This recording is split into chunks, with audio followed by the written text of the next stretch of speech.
गोड उसाची कडू कहाणी हे फक्त आतापर्यंत ऐकलं होतं, पण त्यामागे कितीतरी घटना घडलेल्या असतात हे फक्त त्या ऊसतोडी कामगारालाच माहिती असतं. सगळा महाराष्ट्र रडतोय अश्विनीताई आणि गणेशदादासाठी.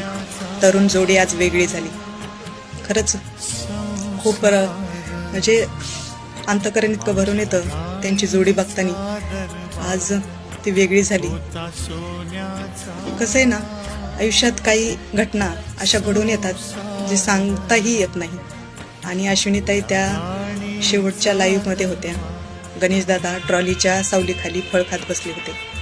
अश्विनीताई सगळा कारखाना दाखवत होत्या लाईव्हमध्ये, आणि तेवढ्यात मोठा आवाज झाला आणि त्या किंचाळत तिकडं पळाल्या. खरंच खूप ते बघून इतका वाईट वाटतंय. आणि एखाद्याला इतकंही दुःख देऊ नये देवाने, आणि देव नेहमी चांगल्याच माणसाला नेतो, वाईट माणसाला तो तिथेच ठेवतो.